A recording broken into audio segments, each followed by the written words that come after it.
Hello बच्चों, कैसे हो आप सब। आज हम स्टार्ट करने वाली है एकदम नई सीरीज जो अपने बोर्ड के एग्जाम आने वाले हैं उसके लिए केमिस्ट्री में अपन बोर्ड के एग्जाम के जो प्रीवियस ईयर के पेपर हैं उनके क्वेश्चन और कुछ मेरी तरफ से इम्पोर्टेंट क्वेश्चन स्टार्ट करने वाले हैं। अब ये सीरीज में मैं हर वीडियो में आपके लिए ऑर्गेनिक, इनऑर्गेनिक और फिजिकल केमिस्ट्री के कुछ कुछ क्वेश्चन डालता रहूँगा। जैसे जैसे ये वीडियो और बनते जाएंगे, हर वीडियो के साथ आपकी तैयारी और अच्छी होती जाएगी। तो जो पहले अपने आज का वीडियो है इसमें जो क्वेश्चन है, पहले स्टार्टिंग के कुछ वीडियो में मैं ऐसे क्वेश्चन डालूंगा जो बोर्ड में भी आ रखे हैं और साथ में आपको वो तो करने ही चाहिए, वो तो एकदम बेसिक से क्वेश्चन है, कोई भी टीचर पहले वही क्वेश्चन स्टार्ट करता है। कुछ क्वेश्चन ऐसे हैं जो बोर्ड के 1 नंबर के क्वेश्चन में से लिए रखे हैं, कुछ इंपॉर्टेंट क्वेश्चन भी है। तो स्टार्ट करते हैं अपन। सबसे पहले अपन लेते हैं ऑर्गेनिक केमिस्ट्री के क्वेश्चन। तो देखो पहला क्वेश्चन जो है ये बोर्ड में आ रखा क्वेश्चन है कि right the chemical name and formula of Hinsberg reagent.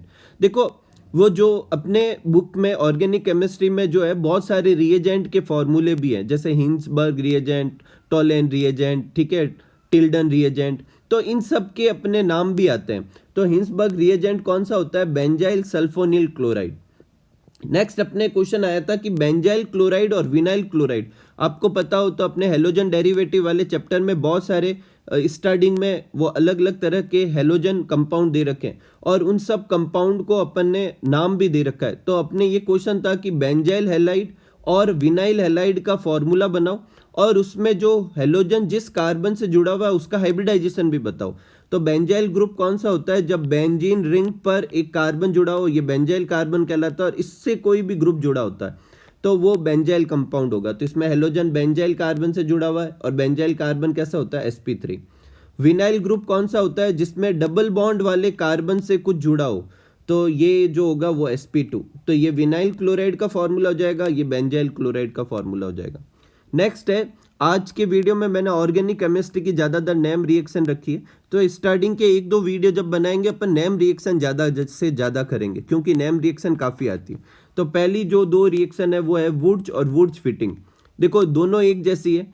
Wurtz reaction में क्या होता है? RX लेते हैं और RX लेते हैं और सोडियम से रिएक्शन करवाते हैं, NaX निकल जाएगा और R बन जाता है। वुड्स फिटिंग में एक तरफ एराइल हैलाइड लेते हैं और एक तरफ क्या लेते हैं? Alkyl halide. और एक फिटिंग रिएक्शन भी होती है जिसमें दोनों तरफ क्या लेते हैं? एराइल हैलाइड लेते हैं। ठीक है, देखो इन वीडियो में मैं ज़्यादा ऊपर ऊपर से ही समझाऊंगा, डिटेल में अब मैं वीडियो में करवा चुका हूँ। नेक्स्ट जो है वो कभी कभी अपन को हर साल एक क्वेश्चन कम से कम ऐसा जरूर आता है जिसमें IUPAC नेम पूछे जाते हैं।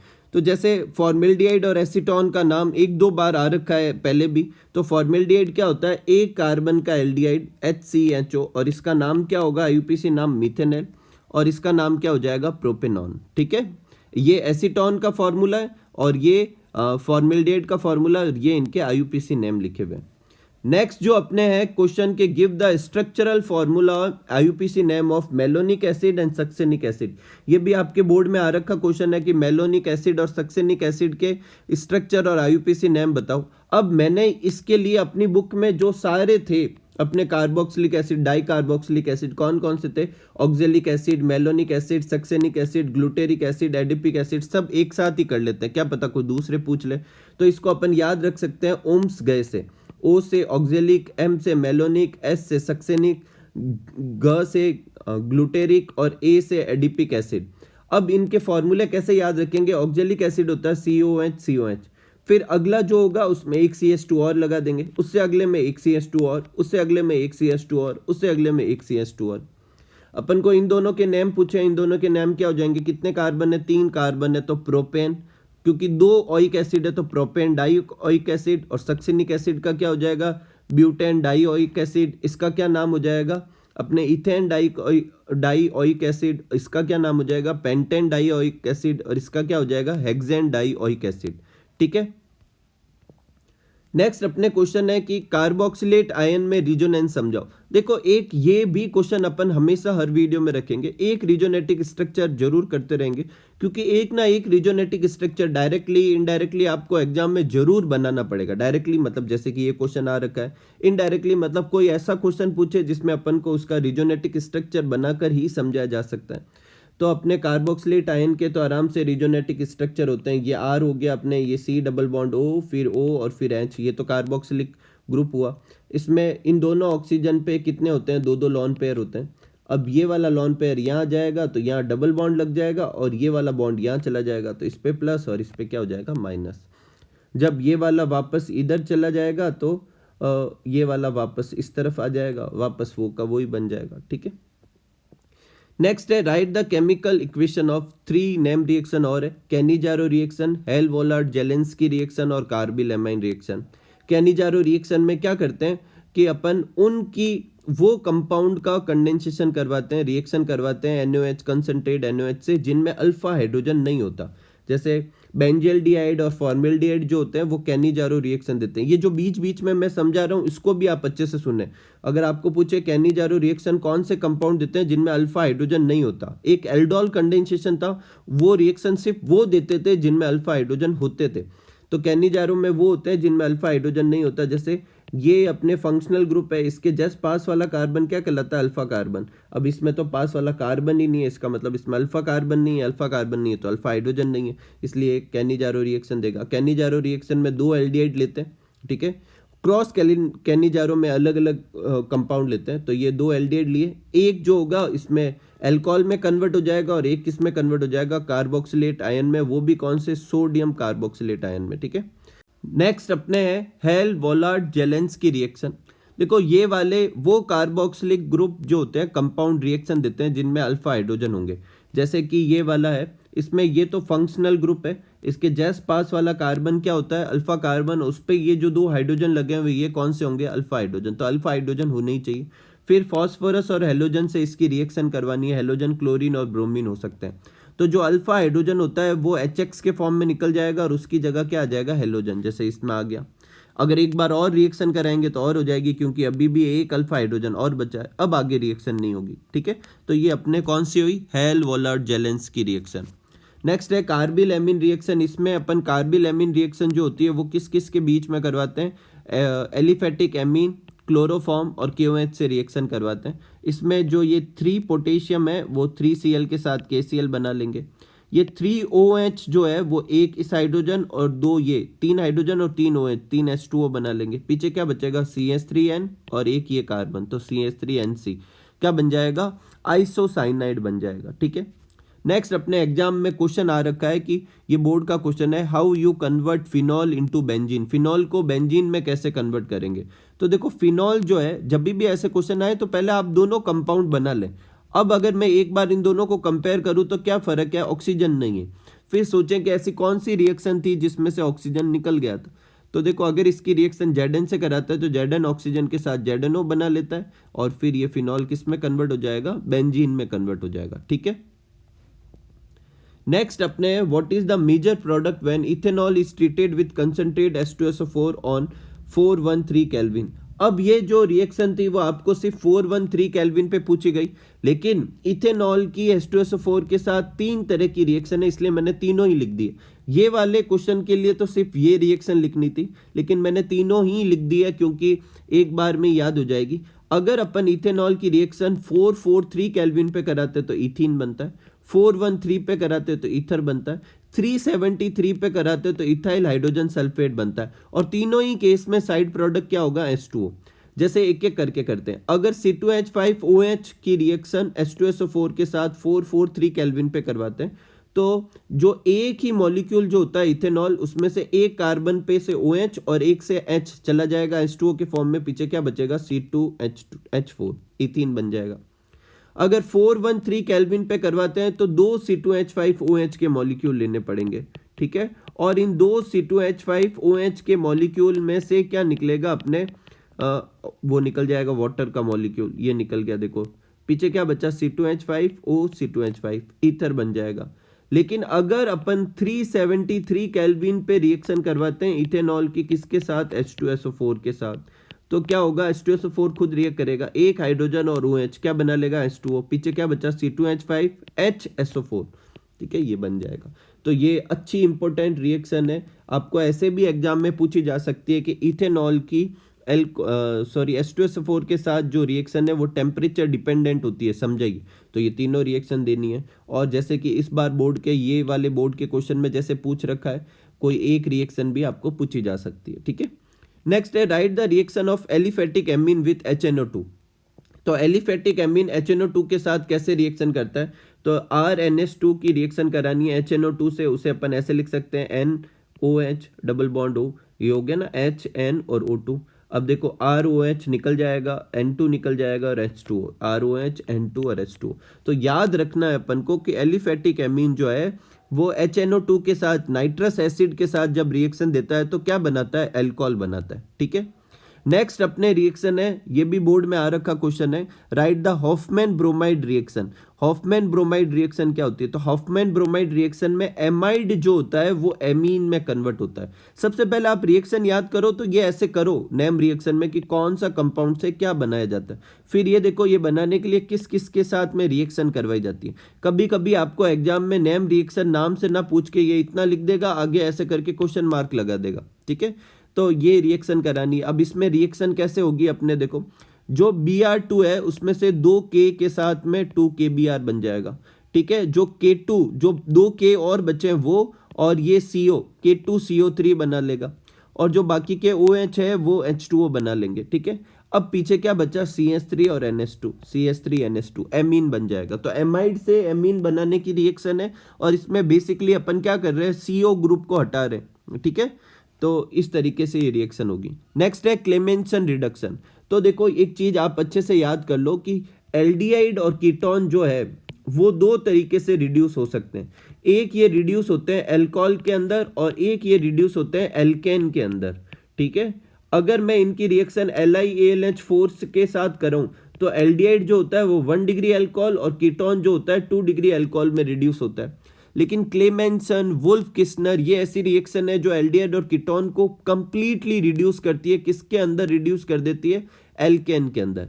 तो देखो यहाँ 4H से रिएक्शन होगी, और उसमें से 2H तो ऑक्सीजन को निकालने के लिए H2O, और 2H उसकी जगह आ जाएगा। ठीक है, दोनों से ही क्या बन जाएंगे, एल्केन बन जाएंगे। और क्लेमेंसन रिडक्शन किसकी प्रेजेंस में होता है, ZnHgHCl।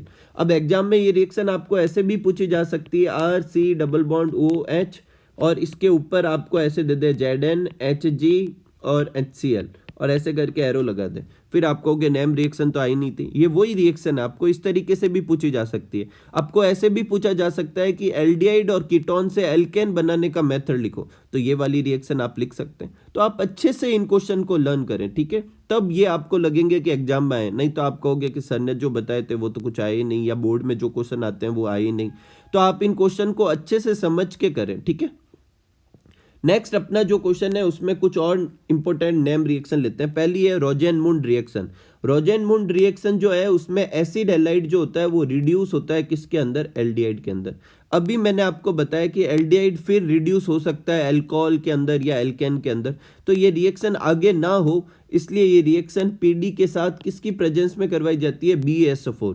BaSO4 जो होता है एल्डिहाइड को आगे रिड्यूस होने से बचाता है। तो देखो ये जो है आपके कभी कभी ऐसे क्वेश्चन आता है कि रोजेनमुंड रिएक्शन में BaSO4 क्यों लिया जाता है। तो अगर BaSO4 नहीं लेते तो ये एल्डिहाइड आगे और रिड्यूस हो जाता है किसके अंदर, अल्कोहल के अंदर। तो एक तो ये क्वेश्चन पूछा जाता है आपको, ये रिएक्शन तो याद करनी ही है। इसके अलावा रोजेनमुंड रिडक्शन से रिलेटेड ये क्वेश्चन हो सकता है कि BaSO4 का फंक्शन क्या है। ठीक है, एक अपन को ये पूछा जा सकता है कि इस रिएक्शन से फॉर्मेल्डिहाइड क्यों नहीं बनाते।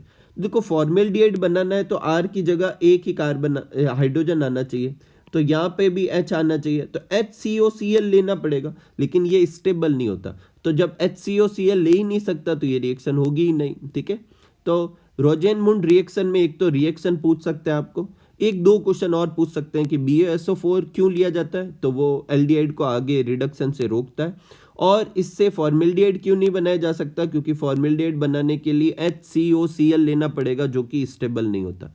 नेक्स्ट है उल्मान रिएक्शन। उल्मान रिएक्शन कुछ कुछ फिटिंग रिएक्शन जैसी है। फिटिंग रिएक्शन में अपन यहाँ पर क्या लेते हैं, एराइल हैलाइड, यहाँ पे भी एराइल हैलाइड, और बीच में क्या लेते हैं, 2Na। उल्मान रिएक्शन एक तो हमेशा ही यहाँ पर आयोडोबेंजीन और बीच में क्या लेंगे, Cu, तो ये CuI2 निकल जाएगा और डाइफिनाइल बन जाएगा। एग्जाम में आपके ऐसे क्वेश्चन आ रखा है, ठीक है, कि अपने एराइल हैलाइड से डाइफिनाइल बनाओ, तो उसमें आप फिटिंग रिएक्शन भी लिख सकते हो और उल्मान रिएक्शन भी लिख सकते हो। नेक्स्ट है स्टीफन रिएक्शन। देखो स्टीफन रिएक्शन जो होती है उसमें जो बुक में आपके ऐसे रिएक्शन लिखी हुई कि साइनाइड है, SnCl2 की प्रेजेंस में पहले ये बना लेता है और फिर बॉइलिंग वाटर से रिएक्शन कराते तो एल्डिहाइड बन जाता है। अब बच्चे अक्सर सोचते हैं कि ये HCl तो समझ में आ रहा है, यहाँ पर आ रहा है, यहाँ 2 हाइड्रोजन कैसे आए। तो आपको याद हो तो जब मैंने ये रिएक्शन करवाई थी तो मैंने आपको बताया था कि पहले SnCl2 जो होता है वो किससे रिएक्शन करता है, 2HCl से रिएक्शन करता है और रिएक्शन करके क्या बनाता है, SnCl4 और साथ में क्या बनाता है, 2H। वो 2H तो यहाँ लग जाएंगे, एक इधर और एक इधर, और फिर ये HCl रिएक्शन करेगा तो ये कंपाउंड ऐसे बनेगा। ठीक है, आप वो वीडियो की रिएक्शन को अच्छे से समझ सकते हैं। तो यहाँ पर स्टीफन रिएक्शन में जो है एल्काइल साइनाइड जो होता है उसको किस में कन्वर्ट किया जाता है, एल्डिहाइड में कन्वर्ट किया जाता है। और ये रिएक्शन स्टार्ट कहाँ से होती है, SnCl2 और HCl से। नेक्स्ट है मेंडियस रिएक्शन। मेंडियस रिएक्शन बेसिकली रिडक्शन है किसका, साइनाइड और आइसोसाइनाइड का, किसके अंदर, एमीन के अंदर। साइनाइड जो होता है वो रिड्यूस होकर 1 डिग्री एमीन देता है, आइसोसाइनाइड रिड्यूस होकर 2 डिग्री एमीन देता है। तो आप ये याद रखें, आपको एग्जाम में ऐसे पूछे कि 1 डिग्री एमीन बनाइए साइनाइड से तो ये रिएक्शन लिखी जा सकती है, या साइनाइड के रिडक्शन की रिएक्शन लिखो तो भी ये लिखी जा सकती है। साइनाइड और आइसोसाइनाइड के रिडक्शन में क्या फर्क होता है, तो साइनाइड से क्या बनता है 1 डिग्री एमीन, आइसोसाइनाइड से क्या बनता है 2 डिग्री एमीन। तो आप इन रिएक्शनों को हर तरीके से करोगे तब आप एग्जाम में कर पाओगे। अब एक और चीज, रिडक्शन तो किसी की भी प्रेजेंस में हो सकता है, रिडक्शन तो LiAlH4 की प्रेजेंस में भी हो सकता है, लेकिन मेंडियस रिएक्शन तभी कहलाएगी जब प्रेजेंस की क्या ली जाए, सोडियम और इथाइल अल्कोहल। तो सोडियम और इथाइल अल्कोहल की प्रेजेंस में साइनाइड और आइसोसाइनाइड का जो रिडक्शन होता है वो क्या कहलाता है, मेंडियस रिएक्शन कहलाता है। ठीक है, नेक्स्ट है अपने ये बोर्ड में आ रखा क्वेश्चन है, ऐसे क्वेश्चन भी आते हैं बोर्ड में, ऐसे कहते हैं कंप्लीट रिएक्शन करो। तो देखो अपने AgCN और KCN ये दोनों सेम सेम दिखते हैं लेकिन दोनों अलग देते हैं। AgCN के साथ रिएक्शन करने पर आइसोसाइनेट बनता है, KCN पे साइनेट बनता है। इसका कारण क्या आप लोग मुझे बताएंगे कमेंट सेक्शन में। और ऐसे कैसे 2 क्वेश्चन और पूछते हैं AgNO2 और KNO2 को, जब AgNO2 से रिएक्शन कराते हैं तो नाइट्रो एल्केन बनता है और KNO2 से कराते हैं तो इथाइल नाइट्राइड ONA इस तरीके से जुड़ता है। एक रिएक्शन ये आई थी कि एल्काइल आयोडाइड की Mg से रिएक्शन करो तो ये ड्राई ईथर की प्रेजेंस में रिएक्शन होगी, Mg जुड़ जाएगा और क्या बन जाएगा, ग्रिग्नार्ड रिएजेंट। इस रिएक्शन को एग्जाम में ऐसे कंप्लीट करने के लिए पूछा गया। ऐसे भी पूछ सकते हैं कि एल्काइल आयोडाइड से ग्रिग्नार्ड रिएजेंट बनाओ, तो अभी अपन को ये रिएक्शन लिखनी। नेक्स्ट ऑर्गेनिक केमिस्ट्री का आज का लास्ट क्वेश्चन लेते हैं अपन कि व्हाट इज सेटजेफ रूल। सेटजेफ रूल क्या होता है, तो देखो सेटजेफ रूल तब लगाते हैं जब किसी पर्टिकुलर एक रिएक्शन में 2 तरह की एल्कीन पॉसिबल थी, जैसे कि इसमें। अब इसमें क्या हो रहा है, एलिमिनेशन हो रहा है, तो एक तो Br निकलेगा। अब हाइड्रोजन इधर से भी निकल सकता है, इधर से भी। अगर हाइड्रोजन में ये Br इसकी तरफ से निकालूं हाइड्रोजन तो यहाँ डबल बॉन्ड आएगा और ये 2 पेंटीन बन जाएगा। और अगर मैं Br यहाँ से और हाइड्रोजन यहाँ से निकालूं तो यहाँ पे डबल बॉन्ड आएगा और 1 पेंटीन बन जाएगा। अब क्वेश्चन उठता है कि मेजर प्रोडक्ट क्या होगा, तो सेटजेफ रूल कहता है कि मेजर प्रोडक्ट वो होता है जिसमें इंटरमीडिएट एल्कीन बनती है, मतलब तो एल्कीन वाला जो कार्बन है उनके ऊपर सब्स्टिट्यूट ज्यादा हो, मतलब HH नहीं होने चाहिए। जैसे ये कार्बन कार्बन के बीच में डबल बॉन्ड है, इसमें जनरली क्या लगे होंगे, HH लगे होंगे। ठीक है, अगर यहाँ पर कोई एल्काइल ग्रुप आ जाए तो इसे कहेंगे सब्स्टिट्यूट। तो देखो यहाँ पर तो ये कार्बन पे एक हाइड्रोजन और एक ग्रुप लगाओ, एक हाइड्रोजन एक ग्रुप लगाओ। यहाँ पे देखो इस कार्बन पे दोनों हाइड्रोजन ही लगे हुए, तो ये लेस सब्स्टिट्यूट एल्कीन है या ज़्यादा सब्स्टिट्यूट एल्कीन है। इसे आप ऐसे भी समझ सकते हो कि जिसमें डबल बॉन्ड बीच में आता है वो स्टेबल प्रोडक्ट होता है। ठीक है, तो ये ज़्यादा बनेगा ये कम बनेगा, ये सेटजेफ रूल से समझा सकते हैं। अब ये रिएक्शन आपको ऐसे आके एग्जाम में से क्वेश्चन मार्क भी कर सकते हैं। आपको ये भी पूछ सकते हैं कि 2 ब्रोमो पेंटेन जो होता है उसका जब एलिमिनेशन करवाते हैं तो मेजर प्रोडक्ट 2 पेंटीन ही क्यों बनता है। और ऐसे भी पूछा जा सकता है कि सेटजेफ रूल बनाओ, ये आपके बोर्ड में आया हुआ क्वेश्चन है। ठीक है, नेक्स्ट स्टार्ट करते हैं अपन इनऑर्गेनिक केमिस्ट्री के क्वेश्चन। तो देखो पहला क्वेश्चन है, ये आपके बोर्ड में क्वेश्चन आ रखा है कि वाई हाईएस्ट ऑक्सीडेशन स्टेट जो होती है वो मेटल ऑक्साइड और फ्लोराइड के साथ ही क्यों शो करता है। तो देखो ऑक्सीडेशन स्टेट ज़्यादा शो करने का मतलब ज़्यादा इलेक्ट्रॉन वो लूज करेगा, और इलेक्ट्रॉन एक लिमिट तक तो खुद लूज करने की टेंडेंसी होती है, फिर सामने वाले एटम पे भी डिपेंड करता है क्या वो ज़्यादा इलेक्ट्रॉन निकालने की टेंडेंसी रखता है क्या। तो ये डिपेंड करेगी उसकी इलेक्ट्रोनेगेटिविटी पे। तो जो सबसे ज़्यादा इलेक्ट्रोनेगेटिव होगा वो सामने वाले से ज़्यादा इलेक्ट्रॉन लूज करवा पाएगा। तो ऑक्सीजन और फ्लोरीन जो होते हैं 2 मोस्ट इलेक्ट्रोनेगेटिव एलिमेंट होते हैं। सबसे ज़्यादा इलेक्ट्रोनेगेटिव किसकी होती है, फ्लोरीन की, फिर किसकी होती है ऑक्सीजन की, फिर किसकी होती है नाइट्रोजन की। और यही वजह है कि फ्लोरीन और ऑक्सीजन जो है उनके साथ जब रिएक्शन होती है तो जो भी मेटल है वो ज़्यादा ऑक्सीडेशन स्टेट शो करता है। तो क्या लिखेंगे कि लोअर एटॉमिक साइज और हायर इलेक्ट्रोनेगेटिविटी ऑक्सीजन और फ्लोरीन की होती है, इस वजह से ये होता है। नेक्स्ट है, अच्छा क्वेश्चन है, होमोलेप्टिक और हेट्रोलेप्टिक कॉम्प्लेक्स क्या होते हैं। तो देखो वो कॉम्प्लेक्स जिसमें एक ही तरह के लिगेंड हो होमोलेप्टिक और एक से ज्यादा तरह के लिगेंड हो हेट्रोलेप्टिक। एकदम सिंपल सा है, एक एक एग्जांपल याद रखना है। नेक्स्ट आपके ये बोर्ड में आ रखा क्वेश्चन है कि राइट अ केमिकल रिएक्शन, और किसके लिए, अमोनिया बनानी है अमोनियम क्लोराइड से। तो अमोनियम क्लोराइड NaOH के साथ रिएक्शन करके क्या देता है, अमोनिया देता है। और एक आइडेंटिफिकेशन ऑफ Cu+2 Ag+ में आप अमोनिया को कैसे इस्तेमाल में ले सकते हैं, उसकी केमिकल रिएक्शन लेनी है। तो ये दोनों जो होते हैं या ऐसे मेटल आयन जो होते हैं वो अमोनिया के साथ रिएक्शन करके कुछ अलग तरीके के कलर्ड कंपाउंड देते हैं, जिससे पता चलता है। जैसे कॉपर का कोई भी सॉल्ट था, उसमें अमोनिया पास की और डीप ब्लू कलर आया, तो इसका मतलब वो कॉपर था। सिल्वर की PPT थी जो वाइट कलर की थी, उसमें NH3 पास किया तो ये कंपाउंड बना जो कि कलरलेस था। ठीक है, तो इस तरीके से ये दो इक्वेशन और आपको पूछी जा सकती है। नेक्स्ट है, name the mineral from which helium can be obtain. Helium किससे बना सकते हैं, तो इन मिनरल से मोनोजाइट, क्लेवाइट और पिच ब्लेट, इनसे अपन क्या बना सकते हैं, हीलियम बना सकते हैं। नेक्स्ट है, रेडॉन कैसे ऑब्टेन करते हैं, तो रेडियम से रेडॉन बनती है। ठीक है, ये रिएक्शन याद रखें आप। नेक्स्ट अपने क्वेश्चन है हेबर प्रोसेस का। देखो हेबर प्रोसेस क्या होता है, तो हेबर प्रोसेस जो होता है पहले तो अमोनिया प्रिपरेशन का मेथड है। हेबर प्रोसेस में अमोनिया किससे बनाई जाती है, मैं जो भी लाइनें बोल रहा हूँ सब अच्छे से सुनना, कोई भी क्वेश्चन हो सकता है। हेबर प्रोसेस में अमोनिया बनाई जाती है नाइट्रोजन और हाइड्रोजन से। उसकी केमिकल इक्वेशन लिखो, बैलेंस केमिकल इक्वेशन, तो ये होती है N2+3S2, 200 × 10⁵ पास्कल टेम्परेचर, वो प्रेशर लेना है, 700 केल्विन टेम्परेचर लेना है, और Fe कैटालिस्ट लेना है। ठीक है, MO कैटालिस्ट प्रमोटर है, और अमोनिया बनती है। ली चैटलिए या ला सेटलिए, जो भी आप रीड करो, उसके हिसाब से अमोनिया प्रोसेस के लिए या हेबर प्रोसेस में क्या रिक्वायर्ड कंडीशन होनी चाहिए, तो हाई प्रेशर, 700 केल्विन टेम्परेचर और यूज ऑफ कैटालिस्ट होना चाहिए। कभी कभी आपको पूछते हैं कि हेबर प्रोसेस का जो एक्सपेरिमेंटल अरेंजमेंट है वो बनाइए, तो ये डायग्राम बनाना है। एक क्वेश्चन इस डायग्राम से भी पूछ सकते हैं कि कैटालिस्ट चैम्बर में कौन कौन से कैटालिस्ट यूज करते हैं, तो कौन से यूज करते हैं, आयरन ऑक्साइड, Al2O3, K2O वगैरह यूज करते हैं। और कभी कभी ये पूरा भी एक साथ पूछा जा सकता है। नेक्स्ट है, right the reaction of NaOH with Cl2। अब NaOH दो तरीके से Cl2 के साथ रिएक्शन देता है, जब NaOH ठंडा है और डाइल्यूट है, और NaOH जब गर्म है और कंसंट्रेट है। तो जब कोल्ड NaOH लेते हैं तो वो Cl2 के साथ रिएक्शन करके सोडियम क्लोराइड और सोडियम हाइपोक्लोराइट और H2O बनाता है। ये क्या है, सोडियम हाइपोक्लोराइड। और जब गर्म NaOH लेते हैं तो वो क्लोरीन के साथ रिएक्शन करके सोडियम क्लोराइड, सोडियम क्लोरेट और H2O बनाता है। ठीक है, दोनों ही बहुत ही इंपॉर्टेंट रिएक्शन है, अच्छे से लर्न करें। नेक्स्ट अपने क्वेश्चन है कि why ionization enthalpy of nitrogen is higher than oxygen. अब देखो इस क्वेश्चन को पहले आप समझो।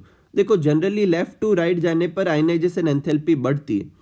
नाइट्रोजन जो होता है वो ग्रुप 15 का एलिमेंट है, और ऑक्सीजन जो है वो ग्रुप 16 का एलिमेंट है। तो उस हिसाब से ऑक्सीजन की आयनाइजेशन एंथैल्पी ज़्यादा होनी चाहिए कंपैरेटिवली नाइट्रोजन के, लेकिन उल्टा होता है। तो ऐसा क्यों, अब दोनों का इलेक्ट्रॉनिक कॉन्फ़िगरेशन लिखते हैं।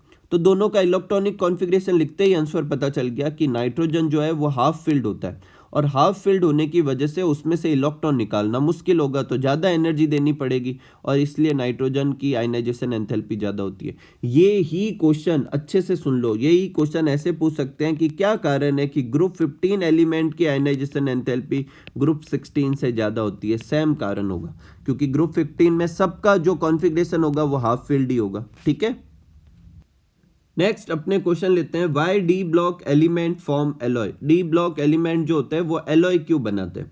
तो देखो पहले तो ये देखते हैं एलॉय क्या होता है। तो एलॉय क्या होता है कि होमोजेनस मिक्सचर होता है मेटल और मेटल का, या मेटल के साथ में नॉन मेटल का। ठीक है, और डी ब्लॉक के एलिमेंट इसलिए बना सकते हैं कि एक डी ब्लॉक एलिमेंट को उसके लैटिस से दूसरा वाला आसानी से रिप्लेस कर सकता है। और ऐसा क्यों कर सकता है, क्योंकि दोनों की साइज लगभग एक जैसी होती है। तो D block element have tendency to form alloyed, जैसे कि मैग्नीज स्टील किससे बनता है, Fe और Mn से।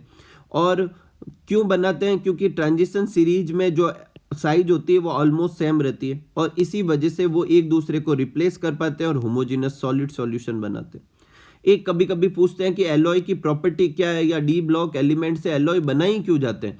तो एलॉय जो होते हैं कंपेरेटिवली ज़्यादा हार्ड होते हैं, उनकी मेल्टिंग पॉइंट ज़्यादा होता है और कोरोजन क्या लगता है, कम लगता है।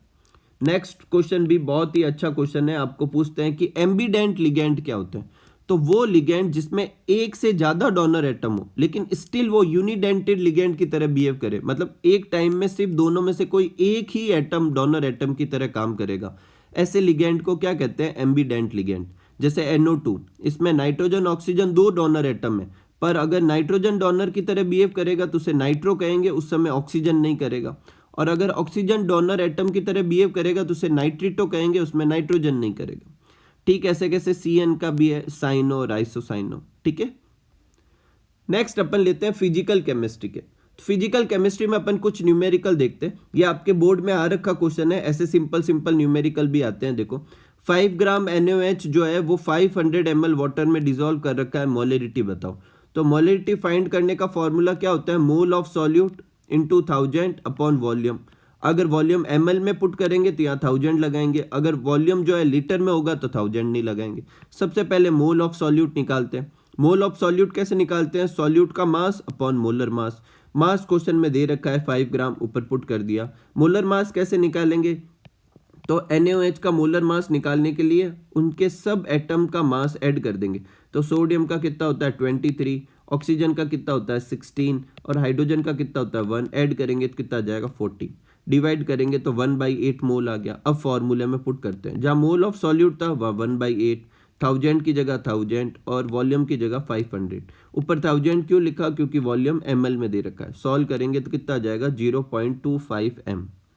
नेक्स्ट है, ये बहुत ही अच्छा क्वेश्चन है, आपकी बुक में ऐसे सिर्फ दो ही क्वेश्चन दे रखे हैं, एक ये निकल के पैटर्न में और एक दे रखा है Fe का। ठीक है, दोनों ही एक ही तरीके से क्वेश्चन सॉल्व हो सकते हैं, इंपॉर्टेंट क्वेश्चन है, अच्छे से देखना आप। ठीक है, तो देखो आपको दे रखा है कि एक जो कोई भी एक निकल ऑक्साइड का जो फॉर्मूला था उसमें एनालिसिस किया तो फॉर्मूला कुछ ऐसा बना।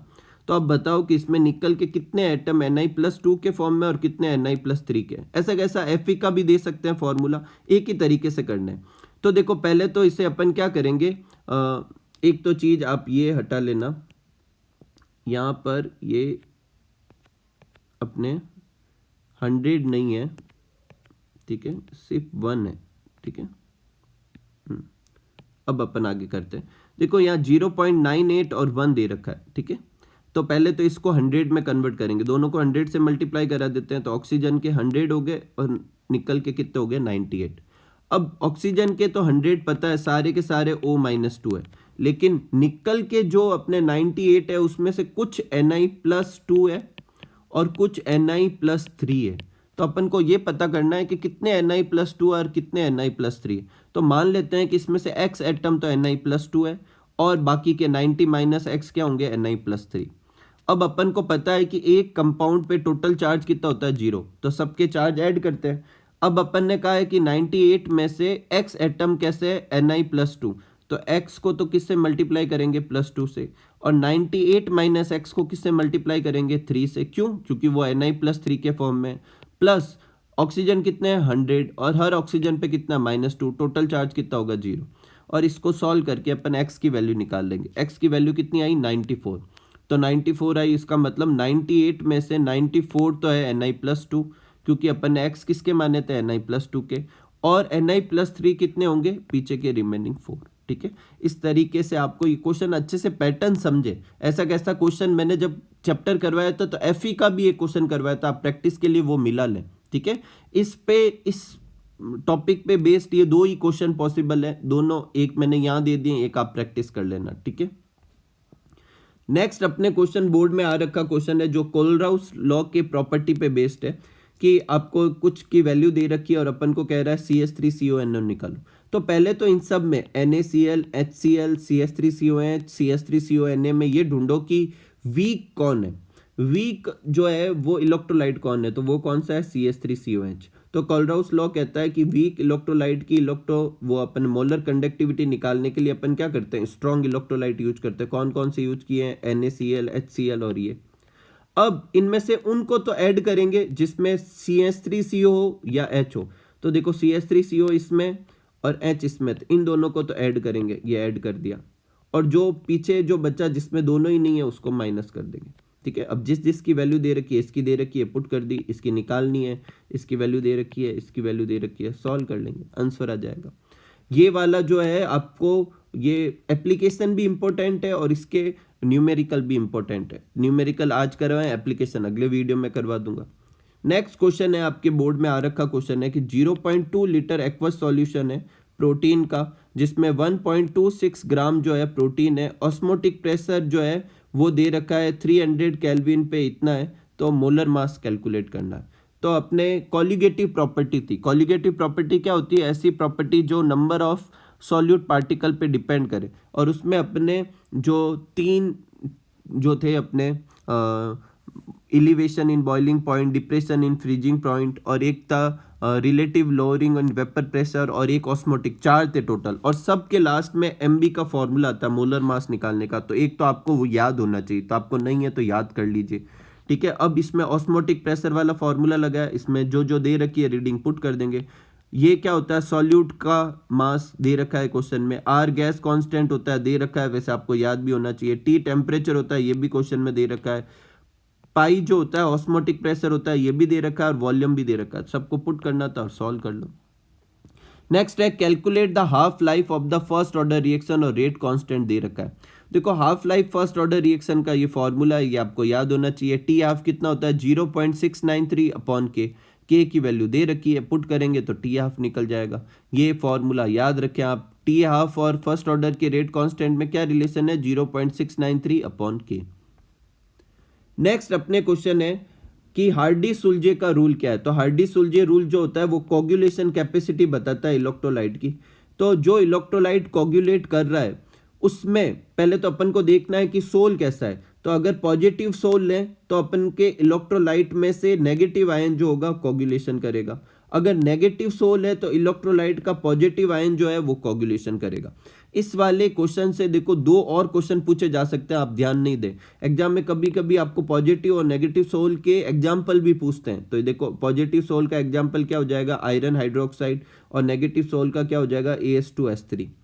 अब पॉजिटिव सोल के लिए नेगेटिव आयन काम करेगा, तो कौन ज्यादा काम करेगा? तो हार्डी-सुलजे कह रहा है कि जितनी ज्यादा वैलेंसी होगी उतना ही ज्यादा वो कोगुलेंट अच्छा होगा। तो जैसे इस पे -4 है, इसमें -3 है, -2 है, -1 है, तो सबसे अच्छा कोगुलेंट कौन सा होगा? -4 वाला। ठीक ऐसे कैसे नेगेटिव सोल के लिए भी पूछ सकते हैं।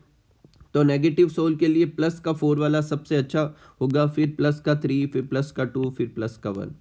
तो कभी कभी तो खाली ये ऐसे देखकर आपको सीक्वेंस पूछ लेते हैं, तो आपको सीक्वेंस अरेंज कर देनी है, डिक्रीजिंग ऑर्डर में लगा देनी है वैलेंसी के हिसाब से। जिसकी वैलेंसी सबसे ज़्यादा, वो सबसे ज़्यादा जो होगा वो क्या होगा? स्ट्रॉन्ग कोगुलेट आयन होगा। ठीक है, नेक्स्ट है फ्लोक्यूलेशन वैल्यू क्या कहते हैं? तो देखो फ्लोक्यूलेशन या कोगुलेशन एक ही वर्ड को डिनोट कर रहा है, और फ्लोक्यूलेशन वैल्यू ये बताता है कि देखो अभी अपन ने देखा कि एक सोल में इलेक्ट्रोलाइट डालने पर क्या होता है? कोगुलेशन। तो उसकी कम से कम कितनी अमाउंट डालने पर उसका कोगुलेशन हो जाएगा, वो इसकी क्या कहलाएगी? फ्लोक्यूलेशन वैल्यू कहलाएगी। और इसे कैसे कैलकुलेट करते हैं? इस फॉर्मूले से कैलकुलेट करते हैं। क्वांटिटी ऑफ इलेक्ट्रोलाइट यहाँ पुट करेंगे, मोलरिटी टोटल वॉल्यूम इंटू 100, और इसका आंसर जो होता है किस यूनिट में एक्सप्रेस किया जाता है? मिली मोल पर लीटर। नेक्स्ट अपने क्वेश्चन है ब्रेडिंग आर्क मेथड को एक्सप्लेन करना है। देखो मैंने यहाँ सिर्फ डायग्राम बना रखा है, एक्सप्लेनेशन आप खुद लिख लेना और याद करना अच्छे से। देखो ब्रेडिंग आर्क मेथड में अपन जो भी मेटल जैसे गोल्ड, सिल्वर, कॉपर, प्लेटिनम, इनके अपन सोल बना सकते हैं। जिनके भी अपन को सोल बनाने हैं उसके इलेक्ट्रोड अपन क्या ले लेंगे? इलेक्ट्रोड ले लेंगे उसी मेटल का। फिर उसे डिप कर देंगे एक सॉल्यूशन में। उस सॉल्यूशन में 2 चीज़ें होगी, एक तो वो डिप्रेशन मीडियम होगा, जैसे इस केस में वाटर है, और साथ में स्टेबलाइजर मिला देंगे। ठीक है, और चारों तरफ यहाँ पर क्या फिल कर देंगे? आइस, और फिर इलेक्ट्रिसिटी पास कराएंगे। तो आर्क होगा, आर्क की वजह से यहाँ वेपर बनेगी और वो इसमें डिजॉल्व होने लगेगी, और स्टेबलाइजर जो होगा उस सॉल्यूशन को स्टेबल रखेगा। ठीक है, और वो वेपर जो है वेपराइज होकर बाहर निकल ना जाए, ये जो सॉल्यूशन है जो गर्म ना होकर ये खुद वेपराइज ना हो जाए, इसलिए आसपास क्या भर दी अपन ने? आइस फिल कर दी। और जो अभी मैं थ्योरी बोल रहा हूँ वही थ्योरी अपन को लिखनी भी है। ठीक है, नेक्स्ट अपने क्वेश्चन है कि SHE, उसका डायग्राम पूछते हैं। कभी कभी खाली डायग्राम भी एग्जाम में आ रखा है, कभी कभी ऐसे पूछते हैं कि कैथोड और एनोड की रिएक्शन लिखो। तो ये इसका डायग्राम हो गया, मैं वापस समझाने वाला नहीं हूँ, आप वहाँ से देख लें अगर आपको अभी भी ये समझना है इलेक्ट्रोकेमिस्ट्री का लेक्चर। और ये इसके एनोड की तरह रिएक्शन, एनोड की तरह रिएक्शन में ये खुद क्या शो करेगा, ऑक्सीडेशन, देखो इलेक्ट्रॉन लूज हो रहे हैं।